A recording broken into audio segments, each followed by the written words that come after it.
Welcome everybody, it's Yosef Lange, and this is the weekly shir for the Zera Shimshon and Parshat Re'eh. I hope you enjoyed last week's double portion. It was a little long, but I had to split it up, but it was very fascinating. So this week also has a very fascinating idea. And Zera Shimshon seems to have the pulse of the times on his fingertips, even though he lived almost 400 years ago. So let's go to Vav. This is number 6. It says a perkama der tainis as a gemara in Yud Aleph Amud Aleph. Omer Rav Huna kol amari v'atzmai b'shas ravoin. Anybody who fasts or takes less food in his belly at the time of a famine, so nitzel mimisha mishona, he's safe from a strange death. This is kasha damayin with the shaykhs one with another. Everybody else is fasting, so why shouldn't he fast? Okay, so the gemara it's actually a mishnah in Pirkei Avos. Perak Hey Mishnah Ches. It says Miksasa Maisrim. Some people are taking Maisris in Eretz Yisrael, and Miksasa Meina Maisrim. Some people are not Maisring. So what's the punishment? Ra'av shall B'tsoiris Ba'al. So the Rav, it's a famine that B'tsoiris. B'tsoiris is hard to define in English, but it means that there's not a complete famine. Some people have food and some people don't. Okay, some states have food and some states don't. So, miksasam re'evi miksasam sveim. So the results of that, the ones that are taking meiser, they have no problem. They're sveim. They're satisfied. They have food. And the ones that didn't take meiser are re'evim. They're hungry because they didn't take food. They didn't take meisers. Kasha shalama nakat haloshin shel re'evim usveim. Why does it have to say that they're fasting or they're satisfied? Yes, the Torah says, "Bechol atzores shaloi tavoyinu al atzibur." In all the aggravations that shouldn't come on us, it says to him, "Bohem bizman shatzibur shori b'tzar." It says that the time of the tzibur, the general public, is engaged in aggravation, is sunken in aggravation. We'll call it. Al yomar adam shalom alecha nafshi shaloi yishtatev im tzibur. Don't say, look I have plenty, I'm not going to be mistata with the tzibur. Let them go, gesundheit, let them do what they want. Al kashiyeh, chas shalom harav mipnei she'enam ma'asrim. But if the famine comes because those people are not taking meisers, az hayechidim she'ma'asrim enam yachayavim la'anais nafsham. So the people that do take meiser are not obligated to inflict themselves that they can join with the tzibur, that because the other part of the tzibur that wasn't as being punished, that because they didn't take meisers are having famine. Because they didn't take meisers, so they're their own fault. In other words, literally, it's their blood is in their head. In other words, they're their own problem. And those that took meiser, so why shouldn't they eat, drink, and be merry, as they say? Since HaKadosh Baruch gave them a lot of food, therefore they're obligated to be satiated, and to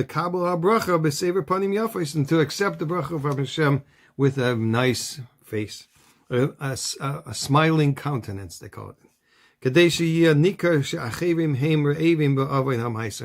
And like almost to give a shtach to the other people, the reason why you're not having this satisfaction is because you didn't take meisers.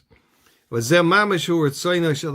this is the will of God, because it's showing that God is punishing the evildoers and granting benefits of brachas to those that keep His will. Aber the Perek based the Shabbos, the Gemara in Shabbos Laflam based on base. Omrim mipnei gezel hagoyvai oila v'harav hoiver. So because of stealing gezel, so different locusts come up, and the famine exists. So what's going on? Im kein hara bo chas Hashem al echad mishnei dvorim. So famine comes because of one or two things, either because of mishum she'ena meiser, because they're not taking meisers, or mipnei hagezel, because they're stealing. Okay, ukeshe yavoi av meiser. So if it's the reason that they're having a famine in certain parts of the Israel is because they didn't do Meisers, well, and it's permitted to satiate yourself because you continued to take Meisers when they didn't. And therefore they get the blame on their own heads. Okay, we're going to go into another thing. But if this famine is coming because of stealing, as eino yachal de'achol, elo mishum pikuach nefesh. The reason why he does not eat is because he's only able to eat mishum pikuach nefesh. Why no? Kedei chayev. That's only what he needs to eat for his livelihood. Bilvad mishum de garsinim in Perak Agazel and Baba Kama and Kufi Tes Omid Aleph. Gazlan meyamasei muter lehanes mimeno. Rav Omer ad sheyeh roiv mishalei, and B'Shmuel Omer ad sheyeh miut mishalei. So the Gemara in Baba Kama said, when is it permitted to have a pleasure from a gazlan? When most of the crops are his. And the Shmuel says when ad sheyeh miut mishalei, unless, and he says it's only a miut, only a minimum amount that's his. Upasko apoiskim kirav, and the Rambam paskins like Rav, and in Perkei Mahilchas Gezela, he writes here in there in Halacha Ches and Tes, he writes like this: Zera Shimshon, Asur lehanis min agazlan. It's prohibited to have any pleasure from a gazlan.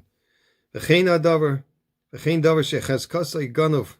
And similarly, he said, if a thing has a chazaka, it has a strong suspicion that it's been stolen, then it's asur lehanis mimeno ad kanashayin. So then it's prohibited to have pleasure from it.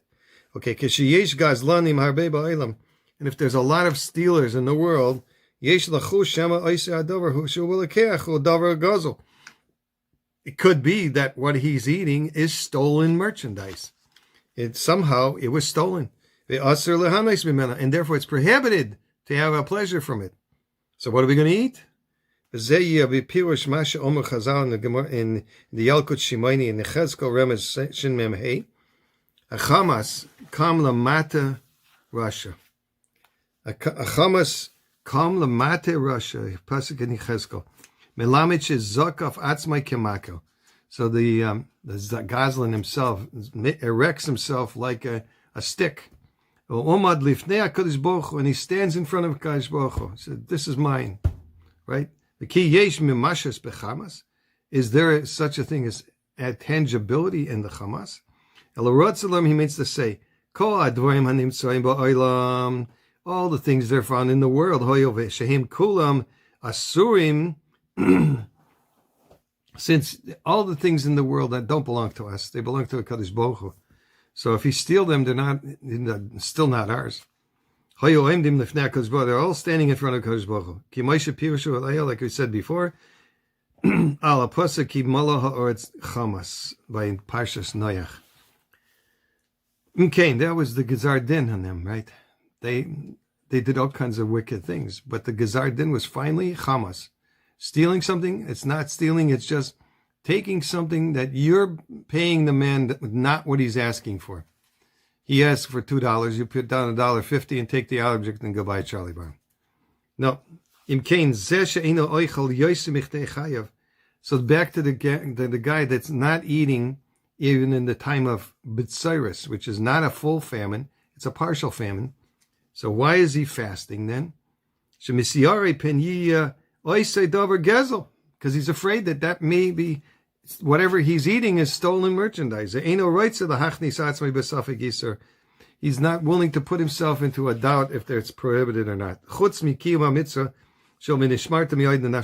Except for keeping himself alive, with his part of the din of guarding your soul or yourself actually very much. Therefore, it's mida keneged mida. That's one virtue keneged another virtue. It is he's saved from this strange death that that is depicted on everybody else. Chutz mi'ateva. That's a supernatural. Dahainu im chas v'sholom yigzor HaKadosh Baruch Hu ezei misa. Therefore, HaKadosh Baruch Hu says you have to strange death, you have to die. K'moish yadana she'oila al kol ha'aveiros. So we know that will be go over all other aveiros. Umimikatri b'rosh kulam gezel. So which is the first thing to call out and scream out, I need this guy's soul? Gezel. Lo nechtam gezardinam ela ala gezel. The Gemara in Sanhedrin says in Daf Kuf Ches about the Dora Mabel that their final judgment was only made because of their sin of stealing, Hamas. I'm going to do also a little bit of the Reb Nachman Seltzer. He's quoting from another piece in the Parshat Re'in, my Zera Shimshon. He says, the pasuk says, "Asir taseh es kol tuas zaracho hayotzi shana hasada shana shana." Take meiser from all the produce in your fields every single year. Set aside, and I quote from Nachman Seltzer, set aside 10% of your earnings so that you will become wealthy. Is the advice of the Gemara. The Gemara in Shabbos 19a. Asir, take meiser bishvil shetis asher, so you will become rich. The Midrash Tanchuma points out that it is worthwhile to give your meiser to Talmidei Chachamim. And there is even a hint to this in this pasuk. Since the first letters of Aser Taser, Aleph and Taf, are the same first letters of the words Ameli Torah. Aleph is Amelim and Torah. Those who toil in learning. A clue to that one benefit of supporting indigent Talmidei Chachamim with meiser melt is meiser geld is that it makes a person wealthy. So then he talks about the relationship between Socher and Zulun. But I'm going to say about the Segula in Zera Shimshon now, which you've been all waiting for, right? And the relationship between Yisachar and Zvulun was based on both mutual respect and the knowledge that each partner needed the other. It would have put a major damper on their partnership had Zvulun made Yisachar feel as if he were doing him a favor by giving him the money. And no doubt, it would have not lasted long. Only when both sides considered each other equally important, they were partners in this venture, will the partnership succeed long term. Every deal needs to provide wealth and honor for both parties involved if it is to succeed. Consider the following. And when I first began writing about the Zera Shimshon, not many people had heard about it. Consequently, it was not usually available in the average swarm store. A store must carry the goods that are in demand or it will go out of business. Since nobody was asking for the Zera Shimshon, stores did not stock it, and in many cases the owners hadn't even heard of the sefer and didn't know where they could order it. Eventually, the sefer was made available by a number of people who devoted lots of time, energy, and resources to print the Zera Shimshon in a new format that was easy to read and understand. As more and more people began hearing about the sefer, the demand for it grew. For a while, the number one way to acquire the sefer was by contacting Rabbi Binyamin Pashkes, whose phone number was on the flyleaf and who sold the sefer from his home in Williamsburg. When Binyamin's phone rang one day, he found himself speaking with a Yid named Repsender, who explained that he'd come across the sefer and heard about the introduction in which the Zera Shimshon promises benefit to those who study his sefer. The Zera Shimshon will stand by his side, and the person who learns the sefer will sit at his table surrounded by his children and family and beautiful blessings, all given wholeheartedly to the person who studies his sefer. A house filled with everything good. The brachas will begin in this world and carry on into the world to come. That's a pretty decent bracha. I'll take it. Everyone who reads the introduction needs a Yeshua finds themselves connecting to whichever aspect speaks to them and their needs. Rabbi Binyamin explains, Repsender focused on the promise for Parnasa, and your eyes will see homes filled with all the good in the world, wealth and honor. Okay, not bad. The Torah says that also, but when the Gadol says it, he has a special way of making a bracha for people.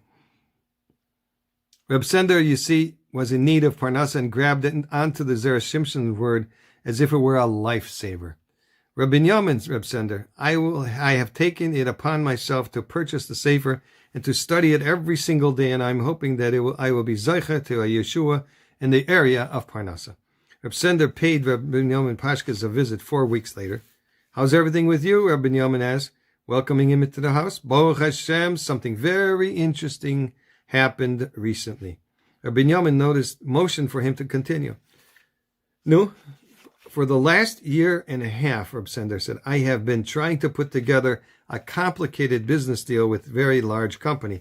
But no matter how I tried to close the deal, I found myself stymied. It was always something else. One time I was missing a certain document. Another time they told me I needed to add another clause to our contract. A third time the lawyer went on vacation. There was always another reason why they needed to postpone the closing. The deal, while beneficial for the company involved, was more beneficial for me. Their incentive was not great, and consequently they were dragging their feet. Here comes the good part. A few weeks after I started learning Zera Shimshon, I received a phone call from the managing director of the firm, whom I had been chasing so long. I hadn't been in touch with the man for a few months since I'd virtually given up on the deal, yet suddenly he was calling me. What can I do for you? I asked him. I need you to come down to the office as soon as possible, he replied. Quite honestly, I couldn't believe what I was hearing. What did you say? I asked. Make sure I was not making a mistake. I want you to come over to my office today so we can finish up the deal and sign the contract. Something had changed on their side. Suddenly, they were majorly attracted to the deal and wanted nothing more than to close it that very day. I had never seen anything such as this before. I drove over to the office and we signed the contract that day. He treated me as if I were an honored partner whom they needed and wanted to do business with, and not as though I were someone who was bothering them to get involved in something that they weren't really interested in. It wasn't just that I got the deal, which was great in itself. It was also the fact that they were treating me as if I were a partner, as if both sides were equal and respected. Rabbi Binyamin, he concluded, it was as if the sun had emerged from behind the clouds to shine upon my world. It was exactly as I said to you when I purchased the Sefer. Your eyes will see homes filled with all the good of the world, wealth and honor. The Zera Shimshon's bracha was fulfilled in its entirety, since not only is the deal extremely lucrative for me, but it was also carried out with honor and respect with my eyes, and in my eyes, that was just as important. May you have a wonderful week and a happy Chodesh Tov, Chodesh Elul, Thursday and Friday. Mitzvah Hashem, have all the brachas brought to you by the Zera Shimshon, none other.